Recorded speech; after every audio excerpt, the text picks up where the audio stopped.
Hey Rahul, hey Vladimir. Hello. So is my screen visible? I guess yeah, it is. Yep. Cool. So I believe in the last session Walid basically completed the logging section of chapter 9, observability, uh, and we will plan to finish the remaining two sections, which are metrics and tracing. Tracing, I guess, is a pretty short one. There's hardly much which is discussed in this chapter. I guess the author said that they are going to kind of elaborate in later chapters. But metrics, there's a bunch of stuff that we need to cover. So yeah, I mean, let's start. Metrics. What are metrics? Metrics are nothing but numbers. They are measurements or you use to measure something.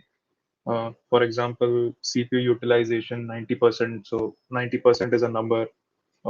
If you want to measure throughput of an API in requests per second or per minute, you again get a number, right? So metrics are all about numbers, and what they do is they help us understand the state of the system, what exactly is happening inside, without actually getting into it, right? So this is the whole idea of observability, right?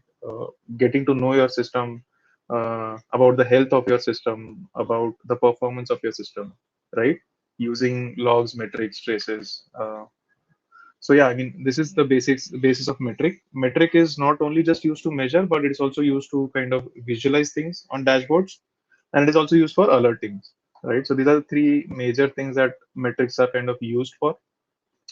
Uh, in this section, okay, so this chapter is mostly around how do you deal with metrics specific to Kubernetes, and again specific to using Prometheus as your tool, right? But then there are other tools as well, but Prometheus is the most widely used tool, so I guess that's why this is focused on. Coming to next section, Prometheus, the control plane components, which are really okay, yeah, it's widely used. So Prometheus is again a tool to capture metrics.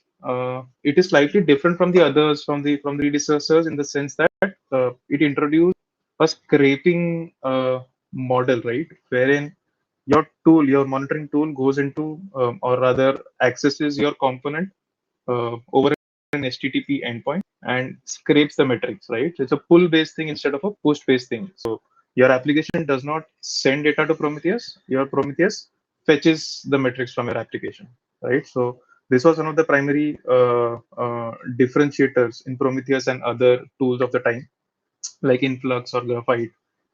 If anybody has used here, uh, technically you send data to Influx. Influx does not pull data from your application, right? So Prometheus, it's reverse. It's a pull based thing. Uh, okay.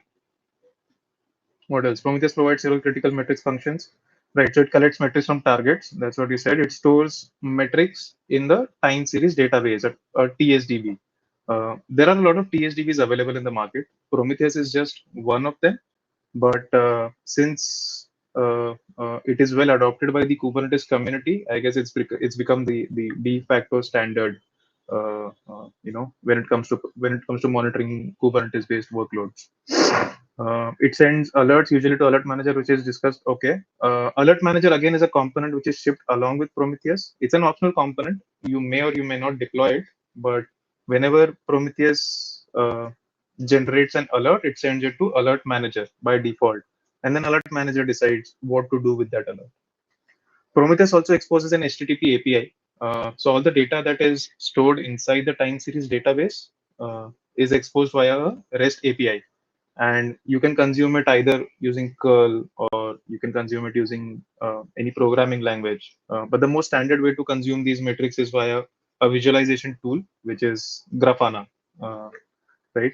I guess Kibana also supports Prometheus as a backend. I'm not really sure, but Grafana is the most standard visualization tool that is used to monitor data which is stored in Prometheus time series database. uh, However, managing organized use of system in a production environment can be challenging for smaller teams.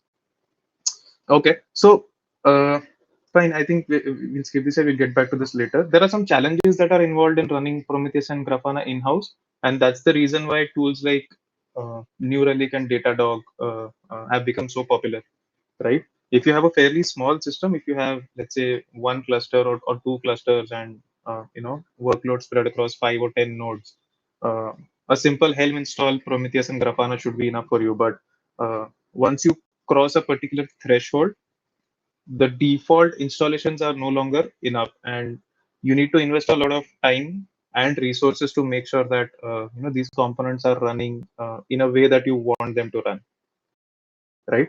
There are some challenges which are discussed later, so we'll get back to this part. Okay, so the first challenge again is long-term storage. This is not designed for long-term storage.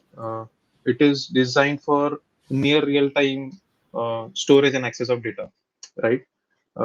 It does although allow writing to remote endpoints. So whatever data that comes into Prometheus, you can straight away relay it to another data source, which is maybe designed for long-term storage.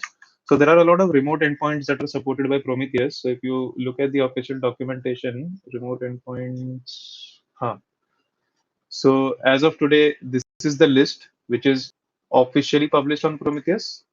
So you can just take the data and let's say send it to Splunk, or you can take the data and send it to a Victoria Metrics cluster running in your organization, right? So that it can retain that data for a longer period.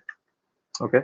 So quick trivia here, a quick question or quiz of sorts. So if you have used Prometheus, what is the default retention period of data in Prometheus? If I just install Prometheus, how long does Prometheus by default store the data?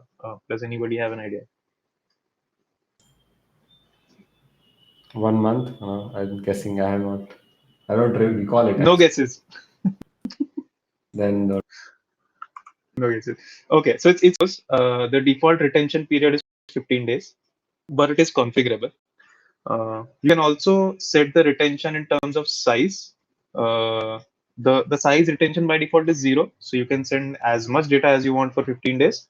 But as soon as 15 days are over, the old data is kind of deleted, right? So yeah, I mean, this is what it means by it's not meant long-term storage. Okay. Mm, Then in the case of companies, right? So basically, they would need to store the data because companies have policies, right? They have to store it, and if I don't right, want to store it, let's say on whatever answer you said, right? Victoria metrics and so on, it's going to dump it somewhere like a file, right? right, So people, we can do it on the S3 bucket side, like whatever the data right, we can dump it there and right, then get right. it because companies have like 1 month, 1 year kind of policy, right? Whatever the policy, depending on the government or whatever the policies they have. Yes, yes, To yes. store So the the song. primary reason to retain metrics is compliance. Yeah, A compliance. very strong reason is compliance. If you are into fintech, right, there are specific guidelines that you'll have to keep it for 6 months, you'll have to keep it for 3 years, depending on the type of data that you have. So Mm-hmm. that's one use case.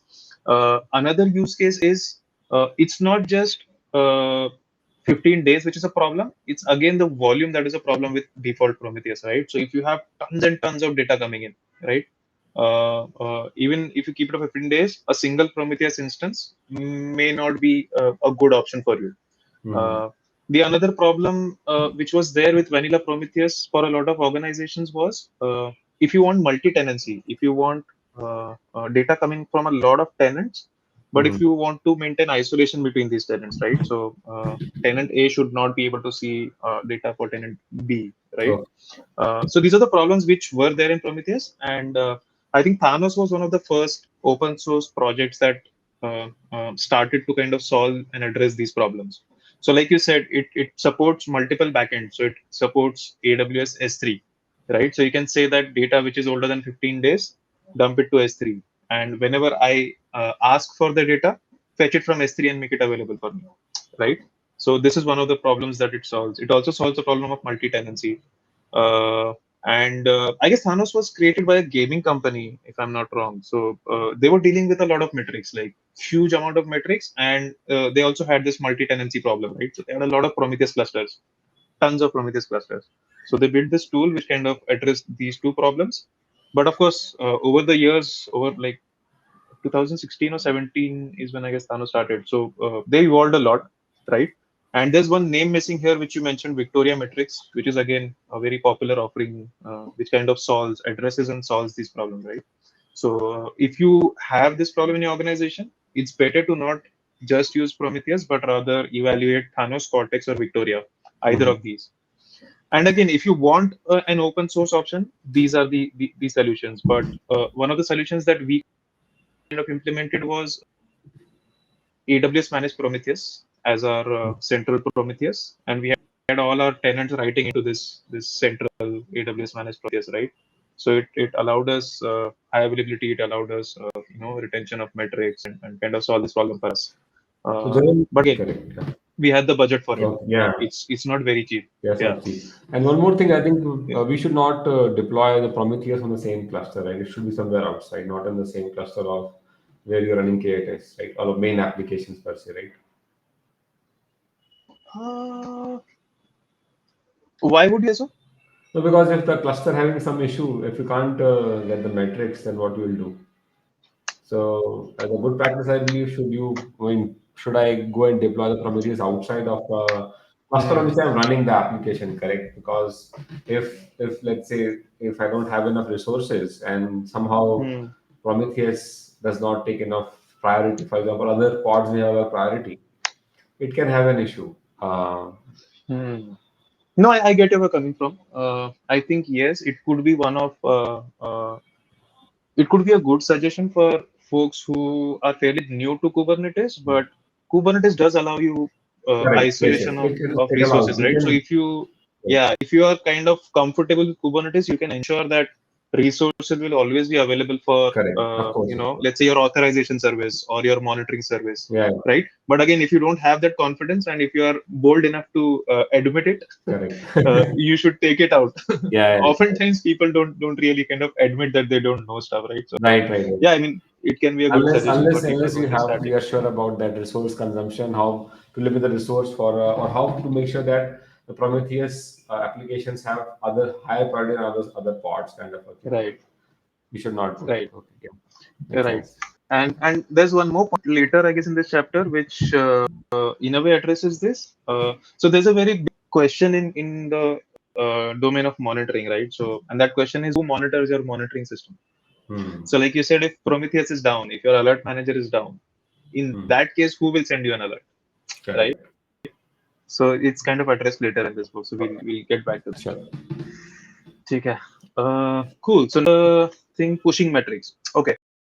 So not every workload is kind of compatible with this model that Prometheus offers. That I will go and make this access this endpoint in this application and fetch metrics. Now, what could be these use cases? So one use case the author has mentioned here, right? These can be batch workloads, right? When you get work in batches, right? Suddenly you 100,000 events in Kafka. You have workers which come up, process the event, and kind of they shut down. So before even Prometheus goes and kind of tries to scrape that, the workload might have finished, right? So it's not an ideal Prometheus model.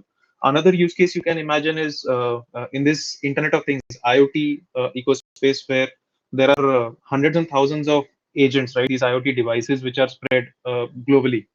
You can't really expect Prometheus to go and fetch metrics from everywhere.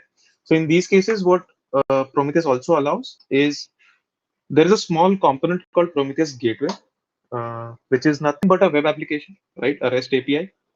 All your workloads, such workloads, they send data to Prometheus Gateway because this is listening on port, whatever, port XYZ, 3000, whatever you configure. And our Prometheus server will just scrape metrics from Prometheus Gateway, right? So all metrics from such workloads get collected on Prometheus Gateway, and Prometheus server just has to scrape one service, which is a Prometheus Gateway. So the applications which do not support scraping, you can use Prometheus Gateway for them. Okay, this is again a very specific use case. Not everybody has this use case, but it's good to know that there's also push data inside Prometheus without scraping. Okay. Next comes custom metrics. Okay. So Prometheus metrics are by default exposed by a lot of applications these days, right? So any component in Kubernetes ecosystem, not just Kubernetes server, etcd, but even let's say Grafana, even Prometheus itself, right? Or Kyverno or Cert Manager, you'll see that they have a slash metrics endpoint exposed, which does nothing but expose metrics which are compatible or which are in Prometheus friendly format. Okay. But every application does not, right? For if you want to scrape the CPU and memory metrics from a node, a Linux server will not expose these metrics in Prometheus friendly manner anywhere, right? You can't say that on this node, this is where Linux is exposing it. So there's exporters, right? So there are these exporters which kind of collect this data from your and make it available on a particular endpoint. And then again, your Prometheus goes and scrapes those metrics. Okay. So this is one example. There are many examples. So your MySQL does not expose these metrics by default in Prometheus format, right? So you can have a MySQL exporter. I guess there's a list of exporters which is open here. Uh, okay. Yeah. Okay. So these are list of exporters, which are again official. You'll also find a lot of unofficial exporters, but these are official exporters. So you can have MongoDB exporter. You want Mongo performance metrics in your Prometheus. So you just run a pod which will where you provide credentials to access MongoDB to this pod. It will read MongoDB, get the stats, make it available on slash metrics in the Prometheus friendly format, and then Prometheus can scrape it. Right. Similarly, you can have Jira exporter. You can have all the Jira data Prometheus so that you can visualize it. You can also have AWS Cost Explorer data. So if you want get the cost inside your Prometheus, you can do that. You can basically capture anything, right? You can get CloudWatch metrics inside Prometheus, right? So you don't have two different places to query data, right? You can just have a single data source which has everything. But again, you have to be careful about these, especially let's say CloudWatch exporter. There is a lot of cost involved in this because if you make a lot of API calls, your AWS bill is going to shoot up. But then, yeah, I mean, practically anything and everything you can make sure that it lands inside your Prometheus using exporters or other custom metrics. Apart from that, even your applications that you develop, the developers build inside your organization, right? So some might use Python, some might use Java to build APIs and applications. There are a bunch of libraries which are supported. I guess these five are officially supported by Prometheus, and there are Unity libraries as well, right? So if you just look at a simple example in Python, this is the code which will. Okay, we'll go through the code later, but when I integrate this Prometheus in my Python app, I will get these two metrics available for me, right? Metrics. The number of times this function was called, which means in a way it gives me a throughput of this particular API or this function. That how many times was this function called, and it also gives me the total time spent in this function, right? So I can instrument my applications using Prometheus libraries. It available on a REST API, right, on an endpoint, so that Prometheus can come in and to do that, I just have to import a Prometheus client and I have to add a letter, right? That's it. Again, this is a very simple example, but again, you can use it for whatever use cases you have. So it's not just that by default have support for Prometheus, but almost everything and anything that you want to get into Prometheus, right? So that's the Any questions or any doubts, guys? Feel free to stop, ask, or if I'm going too fast, too slow, just let me know in the chat. Okay. So, okay, we spoke about metrics. Next is organization and federation. Mm, so okay, Prometheus supports federation to solve problems which you were earlier discussing, right? If you have a lot of data that is getting into a single Prometheus, it can become tricky to manage, right? So what you can do is you can break down your Prometheus into multiple Prometheuses. Okay. For example, you can have a single Prometheus that captures only node exporter data, right? 10,000. Let's say if you have 100,000 nodes, uh, it's a lot of data that is coming in, right? So you can say I'm dedicating this Prometheus instance for my node exporter data only. You can have a separate Prometheus for consuming just CloudWatch data. You can have another Prometheus which is, let's say, dedicated to your pricing team, right? because there's a lot of data that comes in for pricing, and they want to manage it themselves.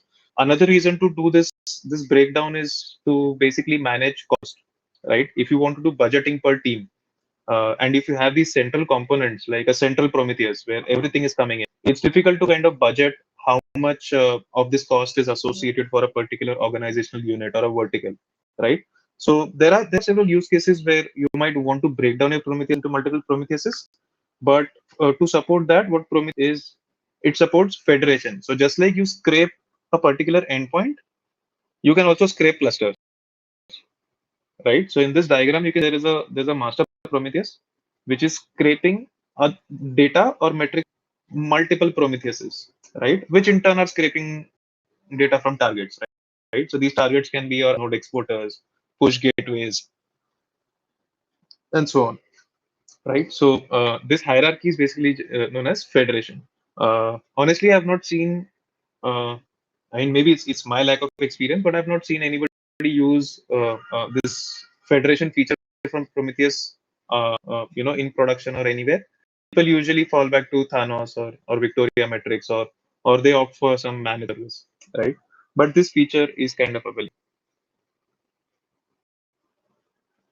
Okay. Next, coming to alerts. Okay, so What is Prometheus Cortex? all Cortex is another capacity. Okay, similar to Thanos. Okay, there are two kind of projects. yes, So which is more yes, active? yes. Any idea? Cortex or Thanos? Last we But did a valuation. There were three of these which are popular: Victoria Metrics, Cortex, uh, and Thanos. uh, Right, and all three are kind of I would say actively developed. I think okay, Amazon Managed Prometheus uses Victoria Metrics behind the scenes. It's a tool built metrics, if I'm not wrong. So let's okay. just look at Cortex page now. When is the last commit? 3 days ago. Yeah. Pretty active. Yeah, so I guess Victoria and Cortex. These three are the options which are well. There might be others as well. So there's a new managed service from Grafana called I forget the name. It starts from M. Yeah, yeah, something is there. Grafana Something was there. USDB.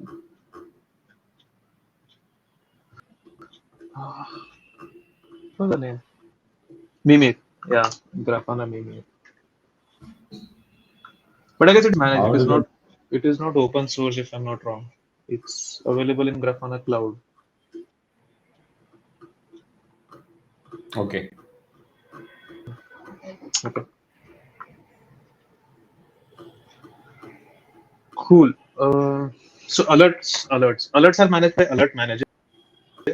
They are not processed or evaluated by Prometheus itself. Evaluates the alert, but once an alert is triggered, it is sent to Alert Manager, right?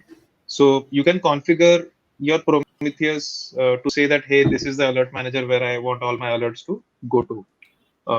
And if you see in this diagram, it shows that you can have more than one Prometheus using Alert Manager, right? And this is how people generally set this up. So if you have multiple Prometheuses, in an ideal world, you would want a single alert manager or at least one alert manager per cluster of the alerting, as it is a stateful set and it is built for this. But I've seen people kind of having separate alert manager simple, because a lot of times what happens is mm, you get alerts that you don't uh, want, right? How can I give you an example?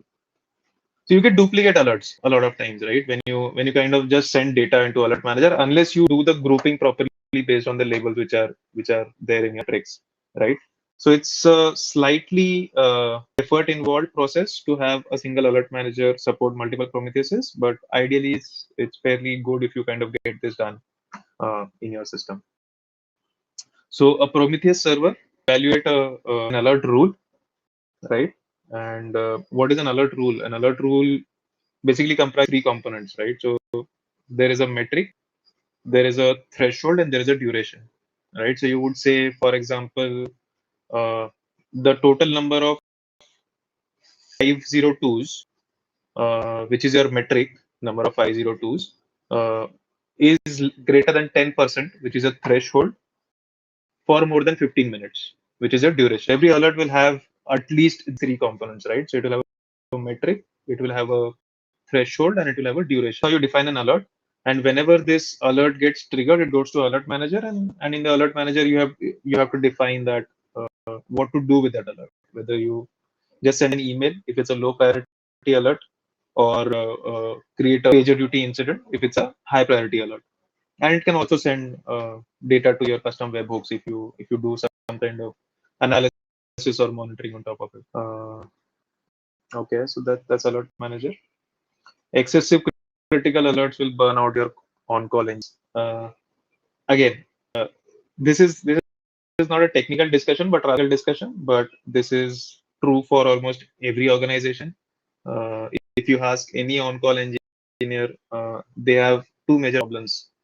First, either they get a lot of alerts where things are not really serious and there is nothing actionable to do, or things are down, right? Everything is down, but they don't get an alert, right? So either they're getting too many alerts or they're not getting alerts at all.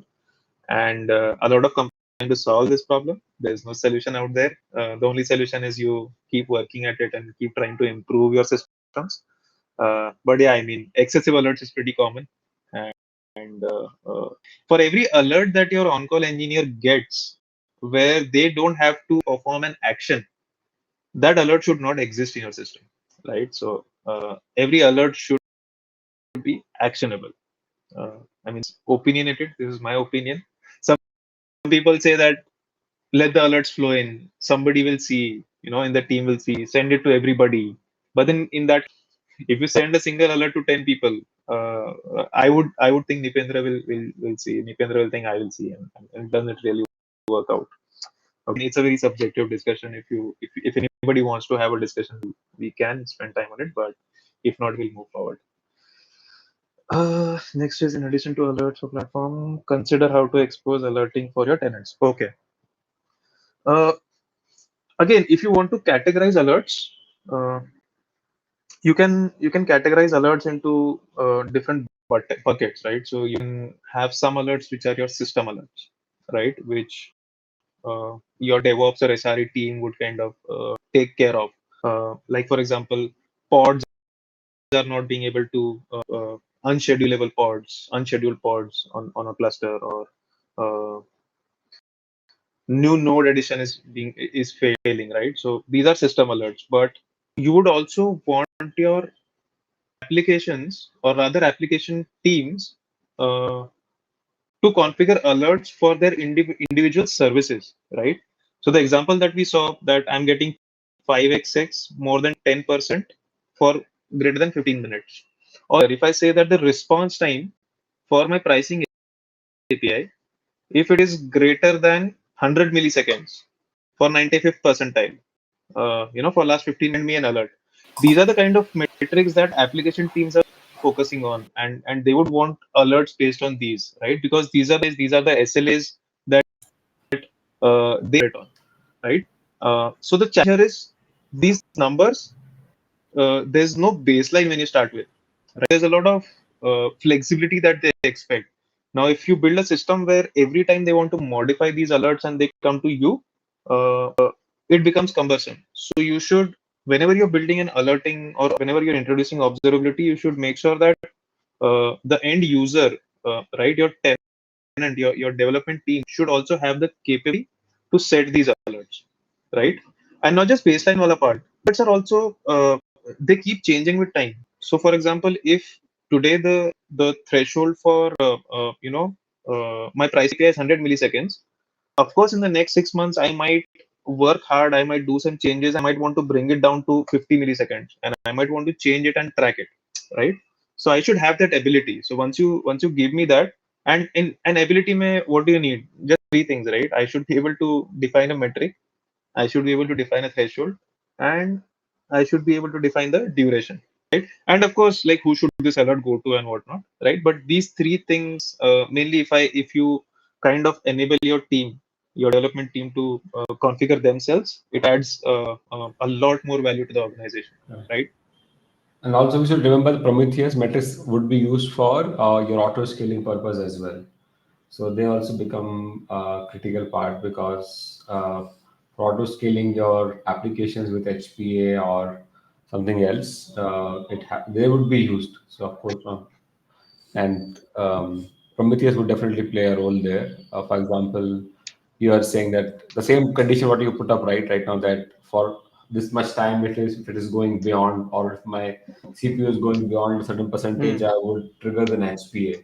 Hmm. So those can become as a part of either alert, or we can say alert plus auto scaling. Both can be configured in a way like that. So we can release an alert saying that okay, we are now scaling to something, and then at the same time the HPA scales them as well, right? Correct. Correct. There's a section which covers this later. Is it right? And just to add what you said is absolutely correct. But by default, the HPA component of a cluster, the horizontal pod autoscaler, what it will do is it will talk to the API server to get the metrics. And there are just two metrics available to it by default. It's CPU and memory. There's a small component called an adapter which you need to kind of install in your cluster so that your HPA can talk to Prometheus metrics. But you can definitely use Prometheus metrics for auto scaling. That's absolutely true. Yes, required, because you will not typically just depend on the CPU and memory only, right? But the Right. request per second on a given API endpoint should help me trigger. Yeah, Right. Because see, often CPU and memory are they are not leading indicators, they are lagging indicators. So when your memory has breached a threshold, things are already bad, right? Versus if I can take an action based on the request count, Mhm. that is much more helpful, right? Because I can start my auto scaling maybe here, right? Which means a world world Right, world of difference in. right. So yeah, it's a good point Okay. that lagging indicator. That's a very good term. Yeah. Yeah. Okay. Next is dead man switch. Yeah. So this is your point, Nipendra, right? So who monitoring system, right? What if your alert manager itself is down? Obviously not get any alerts, and your on call will never know, right? So there's this concept called dead man switch. What it usually means is, if I try to explain it, it means that you should have an external system monitoring your, right? And to support that, the way it works is, or Prometheus has this alert which is always triggering, right? Almost all systems kind of functionality. No, it's not very specific to Prometheus, but you can create an alert which is always alerting, right? So let's say if I have an alert which is always alerting and sending out notification every minute, right? This can be a beacon to an external system which says that okay, at least this system is healthy, right? At least the alert manager is up. That's what I get to know from this, right? And if I don't get this beacon in a minute, let's say if I don't get it for 3 minutes, now this external system should send a very high severity alert to whatever the stakeholders that your Prometheus, or rather your alert manager itself is not functioning, right? You should go and check, because it might be the case that only alert manager is down and everything else is working fine, but the case that the entire cluster is down, or things are really bad. So you have a component outside. So PagerDuty calls it deadman switch. You can just configure it, and whenever it breaches the threshold, you get an alert. But you can also build your own in-house system. It should not be very difficult to build something which, let's say, Lambda functions deployed in AWS, right? And you just keep on sending data to the Lambda function. The moment you don't get data for three iterations, or like three duration, an alert is triggered from that Lambda, right? So that's the dead man switch. Show back and charge back. These are some new terms which I learned. I've never used this in my life. And I mean, I don't know. I mean, this whole section felt a lot theoretical to me, but still, let's go through it. So showback, according to the author, is a term which is commonly used to describe the usage of the system, and chargeback is the cost associated with the usage of the system, right? There are two different approaches to calculate showback that he has discussed. First is purely based on what is defined in the YAML, right? If my application has defined that I need two vCPUs, then my usage is two vCPUs, right? Because The allocation in Kubernetes happens based on the requests that are defined in my object, right? And if there is free resource available on the node, Kubernetes will of course allow that free resource to this application. But you can consider or bonus use, right? So this is showback by requests. Another way is to calculate the showback by consumption, right? Actual consumption, not just what is mentioned in the YAML. So if you look at this graph is showback by request. So the solid line here, the horizontal line, this is what you would consider as your actual consumption of the system, not the actual usage, right? Usage might go beyond this line, but only if there is available CPU on that machine, right, which is free and available to be allocated. If there's no available resource, application might not get that resource, right? So this is one approach. The second approach is you take the maximum of either the CPU requested or the CPU utilized, right? Maximum of these. So let's say the CPU utilized is low, the maximum of utilized versus request is this horizontal line, this section. But then the moment it crosses this horizontal line, right, it needs more CPU. I would take the maximum, which is the usage, right, rather than requests. I mean, is it making sense? It's again, it's too theoretical, and I don't know. I mean, I've never seen these kind of graphs. Typically, the kind of graphs that we see in terms of usages are percentage graphs, right? So, what percentage of CPU requests is being currently used, right? So, if I've requested, let's say, two cores, and I'm using 1.5 core, then my utilization percentage 75%, right? And I would ideally want that percentage to be between 30 and 80, right? So if my requests are less than 30%, then clearly I've requested more than what I need. And if my requests are consistently above 80%, then clearly I need to kind of step up the resource, right? So that's how usually But I this have seen again, the graphs. this is again not going for till the CPU limit, right? It's still kind of there between the requests and limits, so which makes sense, Hmm. because this kind of going to help you how much limit you want to kind of consider for the CPU, right? Right, right.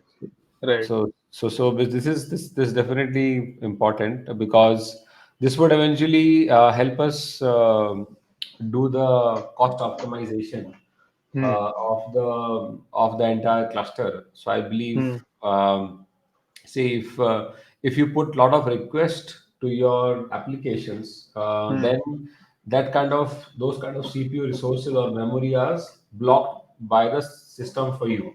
Correct? They're not given to anybody.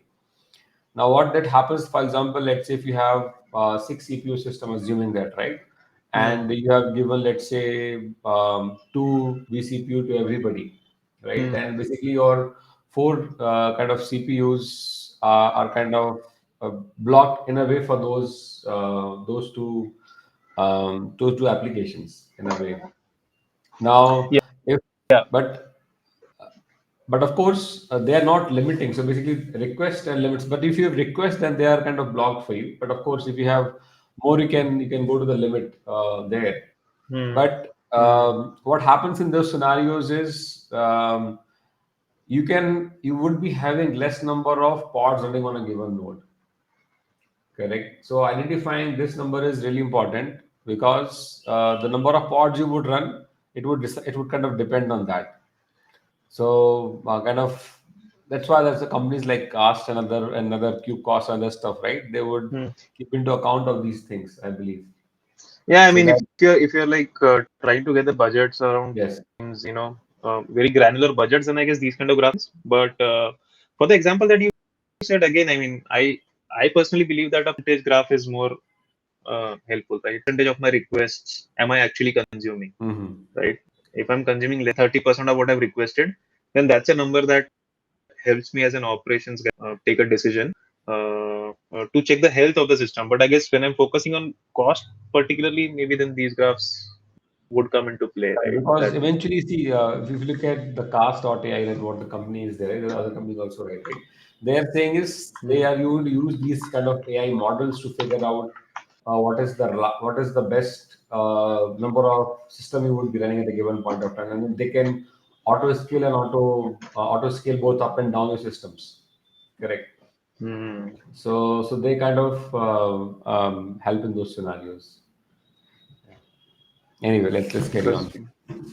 because eventually you have to save money, right? And this is one of the best kind of fast growing company in that ecosystem. Yeah. Anyway. Yeah, yeah, yeah, yeah, yeah. All right. So these are the metrics that were used in the graph above, right?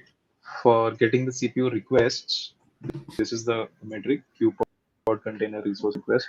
I mean, you guys can read it. These metrics are generated in through an application called State Metrics, and Prometheus basically scrapes this application, right? State Metrics. So these are the 4 metrics that are used to create the graph. Again, this part I didn't really understand, and I guess maybe we should skip it because it says that if there is 1% CPU and 3% memory, it is effectively using 3% of the cluster. Uh, I'm not really sure how would you kind of club a CPU and a metric, or in what context. Maybe I'll read it again later. But yeah, this is something that I didn't really understand. Okay, fine. So show back, we saw the graph. Charge back again. Use the same graphs and multiply it with the hourly rate is what is trying to say. Get a graph which shows you how much you are spending, right? Just to get the trend analysis. So for this, you need to have cost per unit, per hour, per minute, whatever, for your vCPUs and for your memory. But again, things are not that straightforward when it comes to evaluating cost. There's network cost involved as well. There is your load balancer cost which is involved. There's storage cost which is involved. You can't just take CPU cost in isolation. At least in case of AWS or GCP, if you have your own data center, again in that case, I'm not sure how you'll get these specific numbers. But yeah, you can take some meaningful assumptions and get to a value which makes sense, and you can improve over time. I guess that's the idea. Or use some tool like Cast AI, which are spending a lot of research time in this, right? So it might make things easier for you. Yeah, I guess this is the same thing that we discussed, right? So there are other components as well which are involved in the cost. It's not just CPU and memory. So build similar systems, similar graphs for those kind of resource utilizations as well using Prometheus. Rather, you can do that. Okay. Next is the components. What are the components involved in a typical Prometheus installation? Now, there's a fairly popular project called Cube Prometheus stack. I guess if you have used Prometheus, you must have definitely come across this repo. But if not, uh, this has been, I guess, probably one of the best projects for me. You just do a Helm install Prometheus stack, and you get a bunch of things installed by default, right? You get Prometheus, you get Alert Manager, you get Grafana. Not just that, you get a lot of alerts pre-configured inside your Alert Manager. You get a lot of dashboards that are pre-configured in your Grafana, right? So if you have nothing in your cluster, just install this stack, and I think that should give you a lot of data to play around.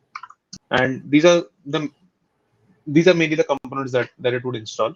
Okay, so there is node exporter to get your CPU resource, node level metrics. You have okay, it will not install kubelet. What does it mean here? Okay, what it's trying to do, it will start scraping data from your kubelet. It will start scraping data for a control plane, right? Your Cube API metrics, your HC metrics. The Cube Prometheus stack also installs Cube State Metrics, right? Which will start capturing all the data around your resources, right? Your config maps, your namespaces, your pods, deployments, whatever resources are created in the cluster, there are metrics generated for them using Cube State Metrics. So Prometheus also scrapes that. You can have custom applications which kind of expose data, and you can use Prometheus to scrape it. Here is the Prometheus after part to allow horizontal pod auto scaling using custom metrics in Prometheus, right? Uh, this is uh, this is, I guess, not part of your stack anywhere, but you can just Google for it and install this Prometheus adapter. It's just a single pod which keeps running in your cluster. That's it. Okay. So these are the major components which are involved in Prometheus system. If you install from scratch. Okay. Prometheus operator. Okay. Know what a operator is, or does anybody know what an operator is in Kubernetes?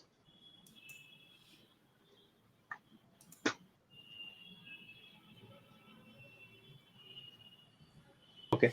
Uh, I don't know how to interpret, but assume that I everybody think, knows what an yeah, operator I is. think we should do that. Everybody knows Okay, about so it. you can start with Prometheus operator, and there's a YAML object that is defined. Yeah. So once you install the Prometheus operator, you can go ahead and create Prometheus object inside your cluster, right? So if you see the kind here is Prometheus. There are a few important things in this YAML. First one is alerting. So we had seen while discussing alert manager that you can configure your Prometheus to say that hey, this is the alert manager that I use, right? So you're just declaring the details about the alert manager, right, for this Prometheus instance. You also give the image, which is straight, obviously. Then there are these selectors, right? So in this example, there are two selectors. One is a rule selector and this monitor selector. I guess there are a bunch of other selectors as well. There are pod monitor selector, right? So uh, what they do is nothing. You can give labels here, right? And whenever you create a new Prometheus rule or a new service object in the cluster, and if those objects have these particular labels, only then Prometheus will start scraping from them, right? It is just to ensure that not everything gets inside Prometheus. Only things that you want to get scraped, right? And also, if you have multiple Prometheuses running inside a cluster, you don't want all Prometheuses to take everything, right? For example, you would want this Prometheus to monitor everything which is related to your platform. You would have another Prometheus which would scrape everything that is related to your databases, right? In that case, you would use a separate, right? So this is how you define a Prometheus object. Once you apply this, you have a Prometheus server running inside your cluster. Okay? We'll see an example of service monitor. Uh, we've heard this word scraping a lot. That Prometheus will start scraping, but how does it start scraping? Like, what does it start scraping? These are the questions that we need to answer, right? So with this Prometheus operator pattern, things have become really simple, right? It's just a matter of creating a new Prometheus object called service monitor of type service monitor and apply it to your cluster.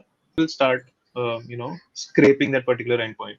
But before this, the traditional way was you would update your Prometheus server configuration.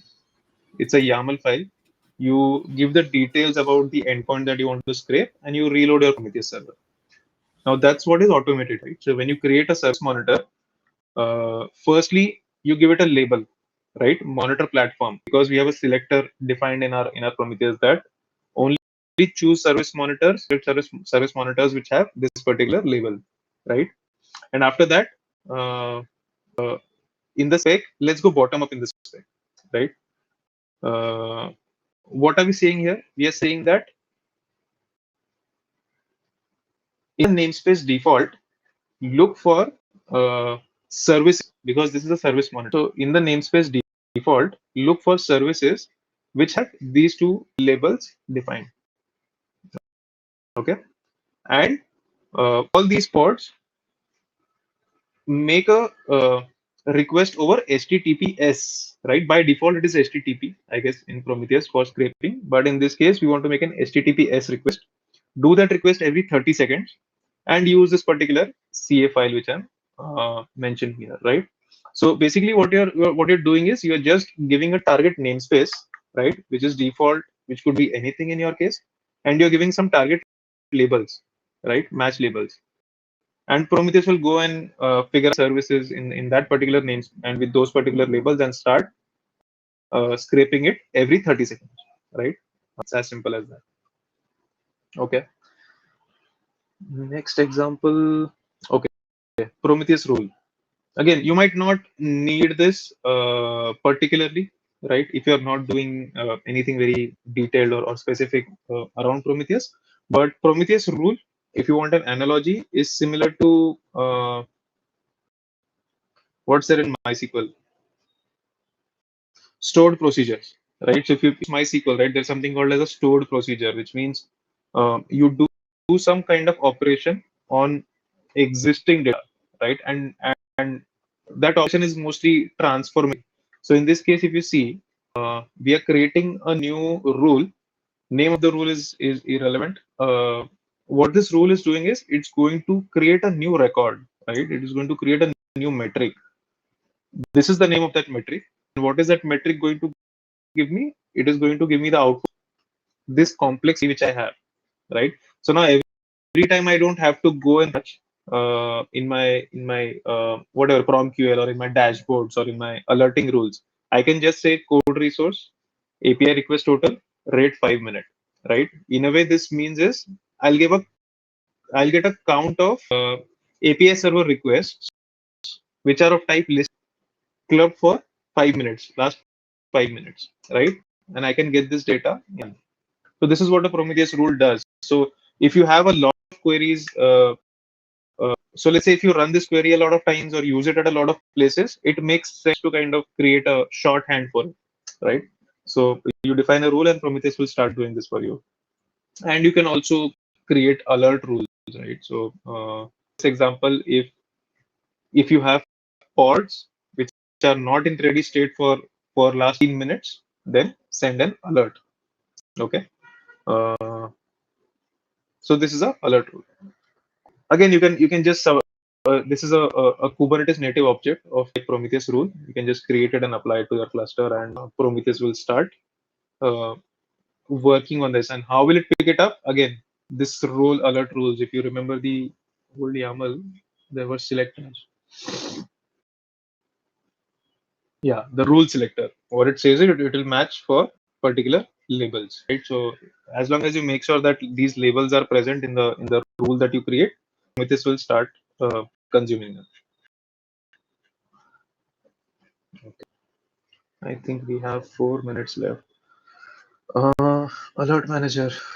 ठीक है, I think we've spoken a lot about alert manager. This is an example alert query. An alert query. This is a okay. This is an object for alert manager. Just like we have an object for Prometheus through Prometheus operator, we also create an object for alert manager, right? The replicas here they've given two because if you want to make it HA, but usually a single alert manager is more than sufficient for a long period of time, unless again you have that you're operating on, right? So this is how you would create an alert manager. Next component, okay, Grafana. I'm sure everybody has used Grafana. There's not much to talk about Grafana, but in short, it's a visualization tool for a lot of databases, right? You can use Prometheus as a backend. You can use Elasticsearch, MySQL, and whatnot, right? So it's a visualization tool. Node exporter. Again, we've discussed exporter. It captures all the data, system resource related data, right? For example, CPU, memory, disk IO, disk usage, network input, network output, and a bunch of other things, and makes it available for Prometheus to scrape. Cube state metrics. Again, discussed about this. It will make data about Kubernetes resources, right? By resources, we mean pods, namespaces, config maps, all of this. It makes it available for Prometheus to scrape. And Prometheus to make sure that Prometheus data is available over Kubernetes API so that HPA can make use of metrics which are stored in Prometheus, right? Rather than just using CPU. All right. Okay. So I guess we just have 2 minutes. I won't talk about distributed tracing because again these are I guess just two or three pages, and there's hardly anything other than definitions which is being discussed here. But tracing is nothing but I would say the next level of collecting logs and What we can do here, you can open up one of the sample span, maybe search on the internet and just say observability huh. span, and we can talk about that trace ID and so on. So that would be helpful. Just to get Actually, it. there should be some demo, right? Yeah, there's some picture you can get it. Just search for Jaeger and just also picture there. Yeah, the span. That's first one. Just go for the images there. Go for the images there. Go up, Acha, acha, acha, acha. and then we can open the image and then talk about it. Yeah, you're correct. Hmm. Yeah, now we can open up any of this span. Every second one looks good. Yeah, so you can Okay, just yeah. So tracing usually is required when you have multiple services involved in the journey of a single request made by a user. So let's say if a user is trying to place an order, and if you have 4, 5, 10, or 15 microservices behind the scenes which are in a way responsible to make sure that that request is completely served, you need a tool like a Jaeger or a tracing tool. Right? Let's see, I mean, what they are doing in this example. It's just a call, but mm, okay, it starts with a slash dispatch, then it makes a call to slash customer. I'm not sure. Uh, maybe just maybe I can just go a bit. Can you go back to that document again? mhm. Our book. Yeah, I'm on the book. So if you look at in the open tracing, I'll also open at my end here. So the idea is that so basically, if you look at the span, trace, and the tag, right? I think this kind of let's try to do that a bit. So open tracing and now is I think we'll go to open telemetry only, I believe, right? So open tracing is no longer there. So there was two projects, open telemetry and open tracing, but now they are merged to open telemetry only. So there's nothing called open tracing now, right now per se. So now the idea is that when you have these different microservices, and as your request goes through different, for example, if you open any, let's say Amazon.com, something like that, right? And there will be multiple microservices, payment, logistics, and so on. Now, when the request, as a customer, you're just focusing on the front end, right? But in the back end, if something breaks, how would you do it? So, for example, we can consider our entire user journey as a span. For example, the until the as the user comes in and then it kind of checks out. Correct. That's our entire span, and we can have multiple in between spans as well. And if you can you look at the diagram now, that Which particular one? picture which we had, no, the picture which we had, Yeah. the thing, right? So now if you look at this particular span, right, there's going to be master span. Can you just make it big? Yeah. So as you can see, this front end one, right, which is there, Hold right? on. The front end is going to be the I think it's still here too. Yeah, this one. Not this one, next one, yeah, yeah, correct. So if you look at here, the first one, right, the front end one, right, that has the largest green line there, right? Whatever the color is there, right? That's the largest span, and in between we have these smaller spans there, and it talks about the individual function or individual application per se. So if you can see, there is something with I believe Redis is there, right? And they go to Yeah. database as well. So we have to kind of go and look at these spans separately and figure out that what these spans are all about, and then we can check that for this front end request, the entire one, what are these smaller ones, and then you can figure out where exactly something is failing. So that is what this the tracing is, right? But I think better we'll be covering another book, Open Text, something observability. There's a book from Honey. Yeah. I think that should be covering sometime in future. That goes in detail of these things a lot, and then suggest that that's a must read book for everybody. Anyway, I Yeah, I think mean, tracing is a huge problem to solve in itself. I mean, again, yes, there's correct. hardly much covered here, so I thought, Yeah, I that's think okay. So Open that's it. Telemetry is the second highest project in Velocity as after Kubernetes. So Open Telemetry is getting a lot of traction. Yeah. I think that's it, and I think we should be good with this chapter now. So any volunteer for the next chapter of identity? Anybody want to take it up?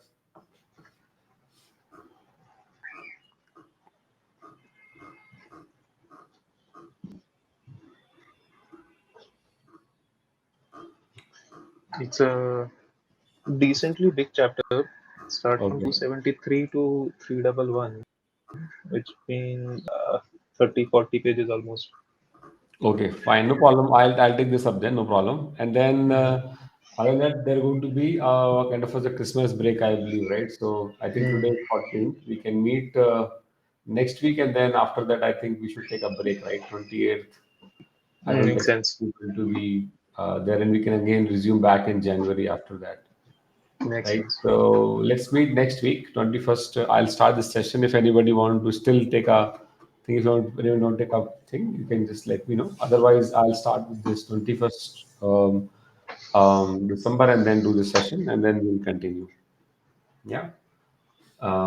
Okay. Sounds good, guys. Any questions, any suggestions?